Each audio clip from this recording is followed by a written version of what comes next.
वहां ढूंढ रहे हैं, इसीलिए आज तक नहीं मिला, सब अशांत है। आपको तो जो जो चीजें चाहिए, जो वस्तुएं, धन संपत्ति, पद की आकांक्षा रखते हैं, तो आपको लगता है अगर ये मिल जाते तो मैं सुखी हो जाता।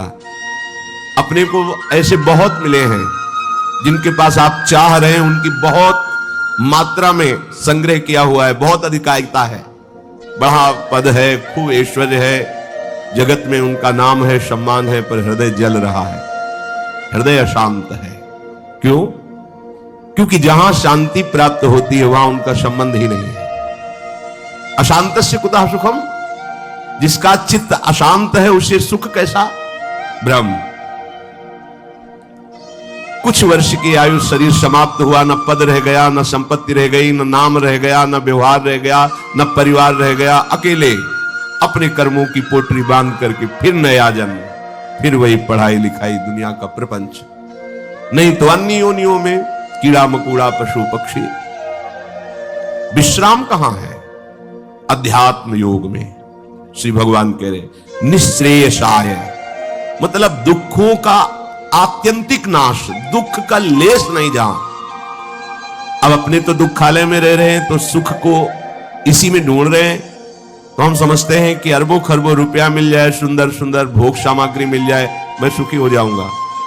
ऐसे अभी इसी भूमंडल पे हैं जिनको खुद पता नहीं कि मेरे पास कितनी धनराशि है, रोज नए नए भोग भोगते हैं, पर नींद नहीं आती, नींद की दवा लेना पड़ता है। मानसिकता बिगड़ी हुई है, विक्षिप्त है, हृदय जल रहा है, हर समय भयभीत है, कहीं ऐसा ना हो जाए, कहीं ऐसा। सुख विनिश्चितम बदामि तेन अन्यथा वचांस्य में, गोस्वामी जी कहते हैं मैं सत्य कह रहा हूं, मेरी बात अन्यथा नहीं। जब तक तुम हरि भजन नहीं करोगे तब तक तुम्हें त्रिकाल में, त्रिभुवन में कहीं भी शांति नहीं। छूटवे के जतन विशेष बांधे जाएगो, वह विष भोजन जो सुधा सानी खाएगो। अगर अमृत भी खाएगा तो विष बन जाएगा। हरि विमुखता में तुझे कहीं शांति नहीं मिलेगी। अगर हरि के सन्मुख हो तो विष भी अमृत हो जाए। गरल सुधा रिपु करहि मिताई, गोपद सिंधु अनल शीतला। आग शीतल चंदन की तरह हो जाएगी। समुद्र जो अथाह अगाध है वो गाय के खुर के गड्ढे के समान हो जाएगा। विष अमृत बन जाएगा। दुश्मन सब मित्र बन जाएंगे यदि हरि की कृपा हो जाए तो ये हरि के चरणों का आश्रय ही आत्यंतिक सुख का स्वरूप है। ये कैसे प्राप्त होता है? तो श्री भगवान कहते हैं कि मन ही बंधन और मोक्ष का कारण है। ये जब किसी विषय का चिंतन करता है भोग भावना से, किसी व्यक्ति का चिंतन करता है राग या द्वेष से, तो ये बंधन का कारण बन जाता है। अगले जन्म की ये पूरी तैयारी करा देता है। नाना प्रकार के भ्रमात्मक दुख सुखों में फंसा देता है। और जब यही मन प्रभु का चिंतन करने लगता है, प्रभु के नाम का, प्रभु के रूप का, प्रभु की लीलाओं का, प्रभु के गुणों का, प्रभु के भक्तों का, तो यही मोक्ष का खुला हुआ द्वार हो जाता है। यही मन, जब मन किसी व्यक्ति को भगवत भाव से, किसी भोगों को प्रभु की सेवा में अर्पित करने के लिए, यही मोक्ष का कारण बन जाता है। और जब किसी भोगों को स्वयं भोगने के लिए और किसी व्यक्ति को राग द्वेष से, यही बंधन का कारण स्पष्ट। इसीलिए भगवान बहुत जोर देते हैं अनन्य चिंतन पर। तुम्हारा चिंतन भगवत भाव से निरंतर चलता रहे तो जितनी श्वासें हैं वो प्रभु को अर्पित कर देने का फल होगा, प्रभु के समीप पहुंच जाना। ये तो बहुत कठिन है। मन को संसार के चिंतन से हटा करके प्रभु के चिंतन में लगाना, ये तो बहुत कठिन है। क्योंकि हमारी आसक्ति हो गई है शरीर में, शरीर संबंधियों में, भोगों में, पद प्रतिष्ठा में। बड़ा सुख लगता है, जब हमारा यश, हमारी प्रतिष्ठा, हमारा मान, हमारा ऐश्वर्य, हमारा संबंध ये बहुतायत में दिखाई देता है तो अहंकार को बड़ा सुख मिलता है। यही दुख में फंसने का मूल कारण है और संसार में यही उद्देश्य रखा जाता है। देखो ना भ्रम, जो हमारे दुख का मूल कारण है वही हम उद्देश्य लिए घूम रहे हैं, तो सुख कैसे मिलेगा? धतूरा बोओगे तो विषय खाने को मिलेगा ना, अमृत तो नहीं मिल जाएगा। अगर धतूरे में एक जीवन नष्ट करने की सामर्थ्य है तो मान, प्रतिष्ठा, प्रशंसा, भोग, भावना ये कई जन्म नष्ट करने की सामर्थ्य रखता है। बुद्धि हमारी भ्रमित है, इसलिए हम समझ नहीं पा रहे। विष तो एक जन्म मारता है, विषय देखो ना, जब से सृष्टि हुई आज तक मार ही तो रहा है। मरते मरते थक गए, मरना नहीं मिटा, फिर मरना पड़ेगा। अरे अब तो ऐसा मरो कि अब जन्मना न पड़े, मृत्यु महोत्सव हो जाए। तो हे प्रभु, ये आसक्ति हमारी हो गई है शरीर में, शरीर संबंधियों में, भोगों में। तो जहां हमारी आसक्ति होती वहीं हमारा मन चित्त चिंतन करता है। और आप कह रहे हैं कि अगर मन चिंतन करे निरंतर प्रभु का तो मुक्त है, जीवन मुक्त है। अभी कैसे हो सकता है ऐसा? तो श्री भगवान ने कहा, प्रसंगमजरम पाशमात्मनः कवयो विदुः स एव साधु सुकृतो मोक्ष द्वारमपावृतम्। खुला हुआ मोक्ष का द्वार खुल गया। क्या? जो तुम्हारी शरीर में आसक्ति है, शरीर के रिश्ते नाते संबंधियों में आसक्ति है, भोगों में आसक्ति है, वही नरक का खुला हुआ द्वार है। कैसे? त्रिविधम नरकस्येदम द्वारम नाशन मात्मना कामः क्रोधा तथा लोभा तस्मादेत्रयम् त्यजेत। जब तुम शरीर भाव से होते हो तभी तुम्हें काम वेदना सताती है। काम में बाधा पड़ने पर क्रोध का जागरण होता है, क्रोध ही नाश का स्वरूप बन जाता है। क्रोध हमारी स्मृति का नाश करता है, स्मृति से बुद्धि नष्ट हो जाती, बुद्धि नाश ही सर्वनाश हो जाता है। काम, क्रोध और लोभ ये नरक के खुले हुए द्वार है। अगर यही आसक्ति प्रभु के प्रेमी महात्मा के चरणों में हो जाए तो कह रहे हैं मोक्ष द्वारम अपावृतम, खुल गया मोक्ष का द्वार। अब बस केवल प्रवेश करना है, अर्थात उनकी आज्ञा का पालन करना है। जो आसक्ति शरीर में, भोगों में, संबंधियों में है, यदि वो श्री भगवान के प्रेमी महात्मा सदगुरुदेव के चरणों में हो जाए तो मोक्ष का खुला हुआ द्वार है। अजात शत्रुवः, अगर एक भी व्यक्ति के प्रति शत्रु भाव रहेगा तो यहां लौट के आना पड़ेगा। एक भी व्यक्ति से आसक्ति हो गई तो लौट के आना पड़ेगा। मृग के बच्चे से हुई मृग बन गए, पुरंजनी से हुई पुरंजनी बन गए। हमारी ऐसी भगवत भावना बढ़े कि पूरी सृष्टि में कोई एक भी शत्रु ना हो। जो तुमसे द्वेष करे उसको प्रणाम करो। यदि भगवत प्राप्ति के मार्ग में बढ़ रहे हो, जो तुमसे ना बोले उससे तुम कभी भी रूठो मत। सामने पड़े तो राधे राधे, श्री हरि। कभी ऐसा नहीं कि ये तो दुष्ट है, मैं गाली देता। नहीं नहीं, हमारा प्रभु ही हमारे हृदय को मजबूत करने के लिए ऐसा स्वांग रच रहा है। सच्ची मानना, भगवान अपने भक्त को समर्थ बनाने के लिए लीला करते हैं। वही है, कोई दुष्ट नहीं है। किसकी सामर्थ्य है कि प्रभु के पार्षद को गाली दे दे, प्रभु के पार्षद को पीट दे, प्रभु के पार्षद की अवहेलना कर दे?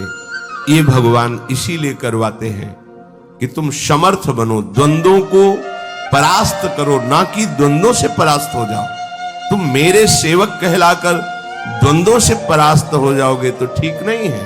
ए भगवान का भक्त, जरा सी बात में देखो विकल हो। नहीं,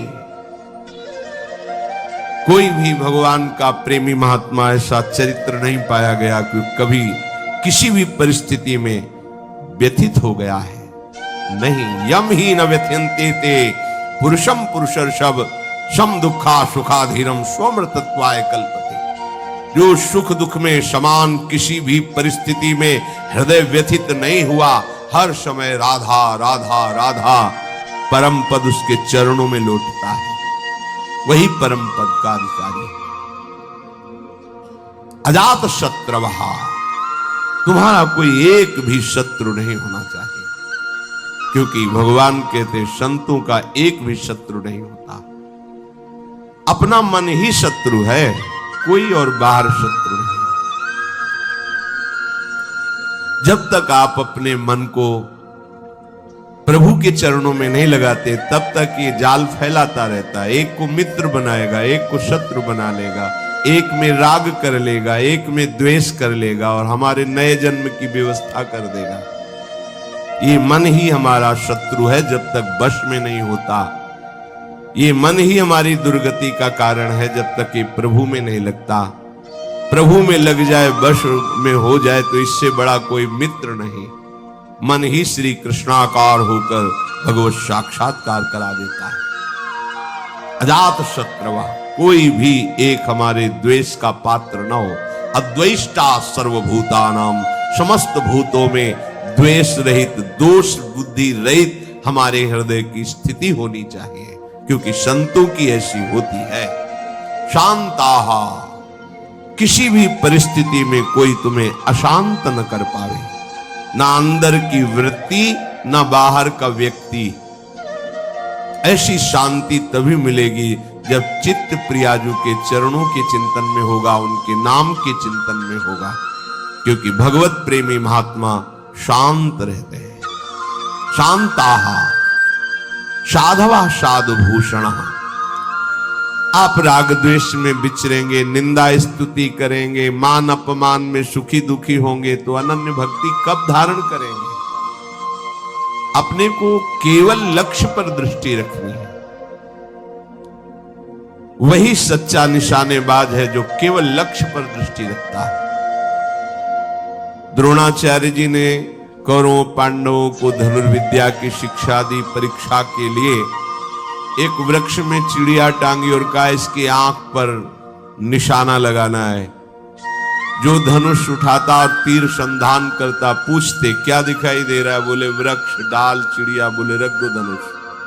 सब युधिष्ठिर जी से भी पूछा तो उन्होंने कहा चिड़िया दिखाई दे रही है, फिर आंख दिखाई, रख दो। अर्जुन से कहा क्या दिखाई दे रहा है? बोले गुरुदेव केवल आंख। बोले वेद दे, बस लक्ष्य दिखाई देना चाहिए, तो कुछ भी आपको, कोई भी आपको, कहीं भी आपको परास्त नहीं कर सकता।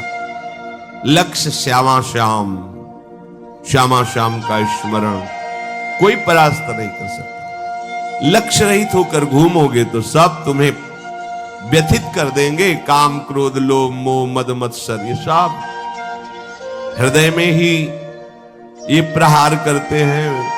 बाहर का प्रहार तो कोई भी सह सकता है, लेकिन हृदय के प्रहार को बड़े बड़े वीर नहीं सह पाते। साधक हृदय के प्रहार को सहता है, इसलिए उससे बड़ा कोई वीर नहीं होता। सबसे बड़ा सुभट साधु होता है जो काम क्रोध आदि के वार को हंसते हुए सहकर भगवान की तरफ बढ़ता है। जो विश्व में विश्व विजेता धनुर्विद्या के प्रकांड ज्ञानी, युद्ध क्षेत्र में सदैव विजय प्राप्त करने वाले रहे, वो भी घुटने टेक दिए काम क्रोध के आगे। लेकिन साधु अहंकार रहित होकर पूरे जीवन इनसे युद्ध करता हुआ आगे बढ़ जाता है। इसीलिए सा जयति जयति जग उच्चरे, पूरा संसार ब्रह्मा जी तक उसे नमस्कार करते हैं। ये विजय तभी हो सकती जब लक्ष्य चिंतन में रहे। श्यामा श्याम मयि अनन्येन भावेन भक्तिम कुर्वन्ति दृढ़ाम। अनन्य भाव अपने प्यारी जू के चरणों में। दृढ़ाम, कोई भी परिस्थिति या कोई भी प्रलोभन हमें हमारी श्री जी से हटा ना सके, इसे दृढ़ाम कहते हैं। दृढ़, प्राण ही तो जाएंगे, बहुत बार गए हैं, बहुत बार मरा हूं, अब एक बार श्री जी के लिए प्राण समर्पित करता हूं। चाहे जितना भयानक कष्ट दिया जाए, अपनी प्यारी जो से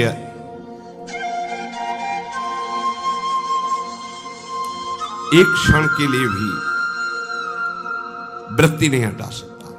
और चाहे जितना प्रलोभन दिया जाए, यश कीर्ति सम्मान प्रतिष्ठा जय जयकार, एक क्षण के लिए भी प्यारी जू से चित्त वृत्ति नहीं हटे। इसे कहते दृढ़ाम। भारी से भारी अनुकूलता और भारी से भारी प्रतिकूलता जब अपने इष्ट के चिंतन को न रोक पावे तो उसे कहते अनन्य भक्त। अनन्य भक्त बहुत बड़ी दुर्लभ स्थिति है, इससे बढ़कर कोई पद नहीं है, कोई स्थिति नहीं है। और ये वृंदावन नित्य विहार रस, ये रसिक अनन्यों का है।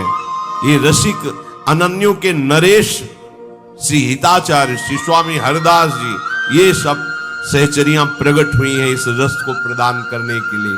ये तो अनन्यता से ही आता है रस। मत कृति त्यक्त कर्माणस त्यक्त स्वजन बांधवाः, दो भाव इसके। मेरे लिए सारे सांसारिक कार्य छोड़कर केवल भजन, ये निवृत्ति मार्ग पर विरक्त भाव। और जो भी कर्म कर रहे हैं वो प्रभु को समर्पित करना, एक गृहस्थ प्रवृत्ति मार्ग पर, दोनों को ये करना होगा। मत कृते त्यक्त कर्माणस, मेरे लिए सारे कर्म समर्पित करना, ये गृहस्थ। और मेरे लिए सारे संसार के कर्म छोड़कर एकमात्र केवल प्रियालाल संबंधी चेष्टाएं, ये है विरक्त। नींद खुलने से लेकर सुषुप्ति गाढ़ नींद तक, चेतना से लेकर मृत्यु तक प्रियालाल के सिवा कोई कार्य नहीं करना। अपने शरीर के पोषण का भी कार्य नहीं करना। हमारे शरीर का भरण पोषण प्रियालाल से होगा। हमें जगने से लेकर सोने तक, जीने से लेकर मरने तक केवल प्रियालाल के ही संबंध के कार्य करने, अन्यथा नहीं। ना अपने तन ढकने के लिए, ना अपने शरीर पोषण के लिए, ना अपनी शरीर व्यवस्था के लिए। ये आराध्य देव का भार है, वो देखेंगे क्या पहनाना है, कैसे बैठालना है, कहां रखना है, कैसे चलाना है, इसकी चिंता नहीं। पोषण भरण न चिंत कराही, श्री हरिवंश विभव विलसाई, श्री वृंदावन की माधुरी। और गृहस्थ में धर्मयुक्त कार्य करते हुए वो कार्य प्रभु को समर्पित करना। मत कृते त्यक्त कर्माणस और त्यक्त स्वजन बांधवाः, विरक्त के लिए किसी भी तरह से परिवार के सदस्यों से थोड़ा भी स्नेह नहीं रखना। अगर है तो केवल प्रियालाल के लिए है, प्रियालाल के संबंध के लिए है, प्रियालाल की प्रसन्नता के लिए है। हम घर में रहते हैं, पत्नी पुत्र परिवार आदि के लिए व्यापार नौकरी करते हैं, उनको सुख पहुंचाते हैं। इसका फल हो कि प्रियालाल प्रसन्न हो जाए, क्योंकि हमें ड्यूटी दी, हमें सेवा दी कि इतने परिवार का पोषण तुम करो, पर वो हम कर रहे हैं प्रियालाल के लिए, हो गया। विरक्त किसी भी तरह से अपने शरीर संबंध की वासना का पोषण न होने दे। प्रियालाल के संबंध से सब हमारे प्यारे, प्रियालाल का संबंधी नहीं तो अंजन कहा आंख जई फूटे, बहुतक कहो कहां लो, नहीं नहीं कोई हमारा नहीं। भगवान कह रहे मेरे लिए अपने स्वजन संबंधियों का त्याग कर दिया। त्यक्त स्वजन बांधवाः, गोपीजनों से प्रभु द्रवित होकर के कह रहे हैं, जो बड़े बड़े योगी जन जिन बेड़ियों को नहीं तोड़ पाते, उन स्नेह की बेड़ियों को तोड़कर तुमने हमसे प्रेम किया, इसलिए मैं तुम्हारा जन्म जन्म ऋणी। भगवान कह रहे मैं ऋणी तुम्हारा। केवल प्रभु से प्रेम करने के कारण ही हनुमान जी महाराज से भगवान श्री राम कह रहे हैं, प्रति उपकार करो का तोरा, सन्मुख हो न सकत मन मोरा। अय वत्स, तुमने जो समर्पण करके हमारे प्रति अनन्य भाव प्रकट किया है, इसके बदले में मैं तुम्हें क्या दे सकता हूं? सब कुछ के कारण मेरा मन सन्मुख नहीं होगा प्रभु के। तुम संतात उरिन मैं नाही। ओहो, अखिल लोकों का दाता बोल रहा है, तुम संतात उरिन। ये अनन्य भक्त के लिए शब्द है, दूसरों के लिए नहीं। भगवान जब अहेतुकी कृपा करते हैं तब ऐसी भक्ति जागृत होती है। भक्तों के संग के प्रभाव। त्यक्त स्वजन बांधवाहा, ये न तुम्हारे थे न है न रहेंगे। श्रुत बनिता आदि जान स्वार्थ रत ना करुणे सभी ते, अंत ही तो ही तजेंगे पामर तू न तज। तुझे समझ में नहीं आ रहा। अरे जिंदगी में लाखों का मेला जुड़ा, हंसा जब जब उड़ा तो अकेला उड़ा, कोई तेरे साथ नहीं होगा। तेरा सच्चा साथी हरि तेरे साथ होगा, पर उस साथी से तो तुमने कभी प्यार ही नहीं किया, कभी उसको सुमिरन ही नहीं किया, तो फिर भोगना पड़ेगा। बहुत बड़ा प्रपंच है ये माया का। त्यक्त स्वजन बांधवा, चाहे गृहस्थ में हो चाहे विरक्त में हो। गृहस्थ में हो तो वो प्रभु के जन है, उनकी सेवा का फल प्रभु की प्रसन्नता। विरक्त में हो बिल्कुल किसी तरह से कोई संबंध नहीं, केवल प्रियालाल के संबंध से ही संबंध है। नाते नेह राम के मनियत, सुहद सुसेव्य जहालो। मदाश्रय, केवल मेरे आश्रित रहे। ये बहुत बढ़िया मीठी आखिरी बात।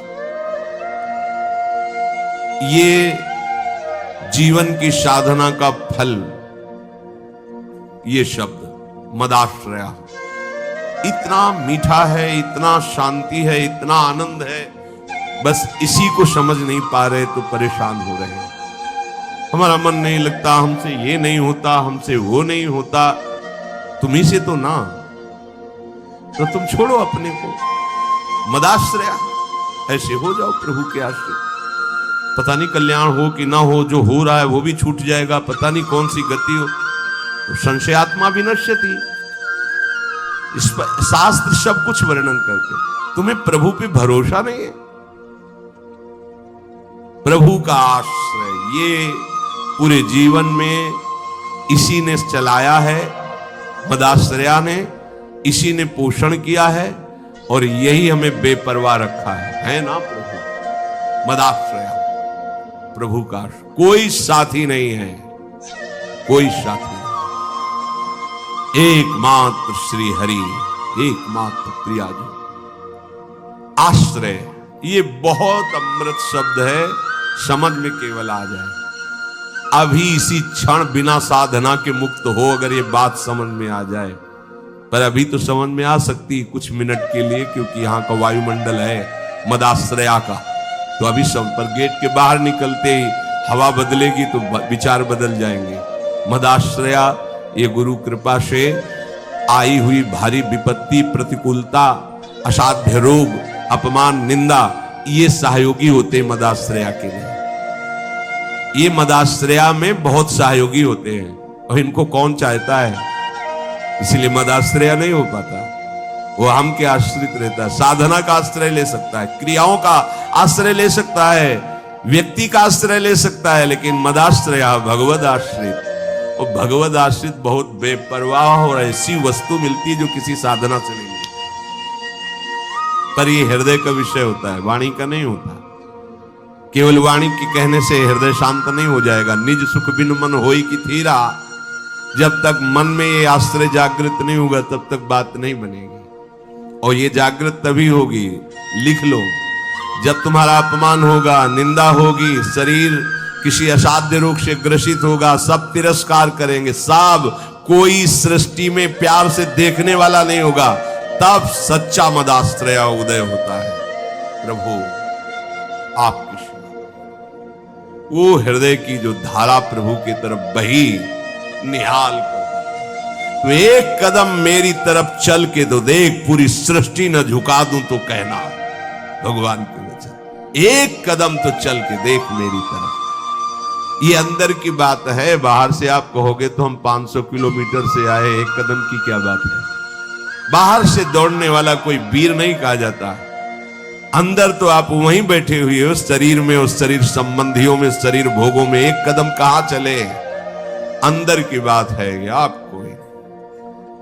ये मदाश्रया अंतिम सांस तक हो जाए तो परम पद भी मिल जाएगी। बहुत बार बता चुके, फिर समझ लीजिए। द्रौपदी जी महान भक्ता हैं, भगवान से मिलती हैं, बात करती हैं, पर ये विपत्ति, ये दुख, ये असाध्य रोग, ये अपमान, ये निंदा, ये मदाश्रया को जागृत करता है, दूसरा नहीं, दूसरा नहीं। अभी तक पूर्ण मदाश्रया द्रौपदी जी नहीं थी, क्योंकि जब कर्ण और दुर्योधन के आदेश से दुशासन महल में प्रवेश करता है और बाल पकड़ करके अपवित्र दशा में उनको घसीटते हुए सभा में लाता है, तब एक बार भी नहीं बोली हा श्री कृष्ण। क्यों? अंदर आश्रय है। ऐसे महावीर है कि अगर भीम गदा उठा ले तो त्रिभुवन में सामने उनके टिकने वाला वीर नहीं है। अर्जुन अगर गांडीव चढ़ा ले तो किसी को भी ललकार सकते हैं, भगवत शक्ति से संपन्न है। अगर युधिष्ठिर जी भाला उठा ले तो सामने कोई महावीर भी टिकने वाला नहीं है। मेरे 5 पति हैं और सभा में परम धर्मात्मा भीष्म जी विराजमान है, जो महात्मा है। क्या उनके होते हुए ऐसा हो सकता है? द्रोणाचार्य जी हैं, कृपाचार्य जी हैं, बड़े बड़े वीर बैठे। एक बार भी नहीं है कि मेरे श्री कृष्ण हैं। पढ़ के देख लो, व्यास भगवान द्वारा रचित महाभारत, उसका स्वाध्याय किया है पूर्व में। एक बार भी नहीं आया कि मेरा परम प्यारा मित्र श्री कृष्ण है ना, वो बचा लेगा। अगर ऐसा आता तो दुशासन केस में हाथ ही नहीं रख सकता था। विश्वास कीजिए, महल में ही केस नहीं पकड़ सकता था द्रौपदी के। गई सभा में बड़ा उपहास कर रहा है कर्ण और दुर्योधन, गंदे शब्दों से बोल रहा है। नहीं बोलना चाहिए। ऐसी धर्मात्माओं की सभा में ऐसी महान देवी को ऐसे शब्द नहीं बोलने चाहिए। बड़े अपवित्र शब्द बोले। तब उनकी दृष्टि गई तो 5 पति सर झुकाए बैठे हैं, कोई देख भी नहीं रहा है। कृपाचार्य द्रोणाचार्य सदगुरु हैं, पिता की तरह हैं, कोई नहीं बोल रहा। भीष्म जी की तरफ देखा और कहा, मैं केवल इतना पूछना चाहती हूं कि क्या केवल महाराज युधिष्ठिर को अधिकार है मुझे हारने का? क्या यह धर्म है? अगर है तो आप केवल बोल दीजिए, मैं सब कुछ सह जाऊंगी। अगर धर्म नहीं तो मैं समर्थ हूं, हर एक को दंड देने में समर्थ हूं। कान में लग करके गांधारी जी ने बाद में कहा था धृतराष्ट्र से कि होश में हो जा, पूरी सभा को भस्म करने की सामर्थ्य द्रौपदी रखती है, क्योंकि वो महान देवी कोई साधारण मां के गर्भ से पैदा हुई नहीं, यज्ञ से प्रकट हुई है। कहां कोई बात सुनने वाला? खींच रहा है दुशासन, 10,000 हाथियों का बल रखता है। द्रौपदी जी हाथ से पकड़े हुए थक गए। सोचा अभी मदाश्रया नहीं जागृत हुआ, एक बार भी कृष्ण याद नहीं आए, दांत से पकड़ लिया। अब लगा कि अब की बार के झटके में दांत से भी छूट जाएगा, स्वयं छोड़ दिया और कहा, हे द्वारिका। सेकंड नहीं लगा, भगवान का वस्त्रावतार, मदाश्रया सीधे भगवत प्राप्ति। कोई भी कहीं भी कैसे, मदाश्रया के लिए शर्त नहीं है कि आप किस जन्म, किस कुल में, किस क्या कुछ, कहीं भी हो, कोई भी हो, कैसे भी हो, भगवत प्राप्ति के लिए सिद्ध बात है भगवान का आश्रय। अब जीव आश्रय लेना भी नहीं जानता, इसीलिए सत्संग भगवान देते हैं, साधु महात्माओं का संग देते हैं, जिससे तुम्हारी बुद्धि पवित्र हो और तुम भगवान का आश्रय लो। जो संत जन होते हैं वो मदाश्रया, भगवदाश्रय, ऐसे चमत्कार जीवन में प्रकट होते हैं जो भगवदाश्रित तपस्या और साधन, ये सब एक तरफ, ये बीच में ऐसे रकील खींचिए, एक तरफ मदाश्रया, एक तरफ जिस क्षण आश्रय लिया उसी क्षण से आपकी समानता करने वाला कोई नहीं रह गया। बार बार समझाने के लिए कहते हैं, जैसे बाली वैसे ही सुग्रीव, इतना भी अंतर नहीं, ना आचरण में ना बल में, किसी भी बहुत समान भाई थे लोग। और रूप भी बाली और सुग्रीव को खड़ा कर दे तो भगवान भी पहचानने में, तभी माला पहनाया था भगवान, एकदम एक रूप, एक बल, एक स्वभाव, एक गुण, दोनों ऐसे भाई थे।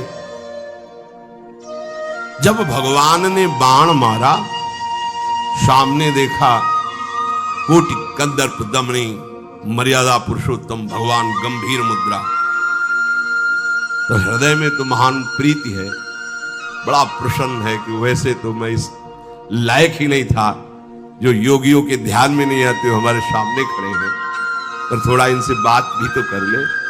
तो कहा प्रभु सुन रखा है कि आप समदर्शी हो, पर आज आपकी समदर्शिता दिखाई नहीं दे रही, पक्षपात दिखाई दे रहा। मेरा भाई है, पता नहीं आप जानते हैं पूर्ण रूप से कि नहीं, पर मैं जानता हूं क्योंकि साथ ही खेला हूं। मेरे आचरणों से उसके कम आचरण नहीं है, जैसा मैं वैसे ही मेरा भाई मैं जानता हूं। पर ये क्या, एक का पक्षपात लेके छुप के हमारी छाती में बाण मारा, मैं बैरी सुग्रीव प्यारा, क्या कारण? एक शब्द यही भगवान का था, ऐ देहाभिमानी, तूने सुन नहीं रखा था कि ये मेरी शरण में हो गया है। अभी अभी हुआ है, कोई तपस्या नहीं, कोई साधना नहीं, और हुआ कैसे? महाभागवत हनुमान जी के द्वारा कराया। बस ये मदाश्रया शब्द बहुत बड़ा है, बहुत बड़ा, बस इसका परिचय नहीं मिल पाता है। ये कैसे हो ऐसा लगता है। हाँ अब क्या करूं, तब साधन बताया जाता है, करो क्योंकि तुम्हारा करने में राग है, जब करते करते हार जाओगे तब फिर यही शब्द बताया जाएगा, मदाश्रया, हो जाओ भगवान के आश्रित।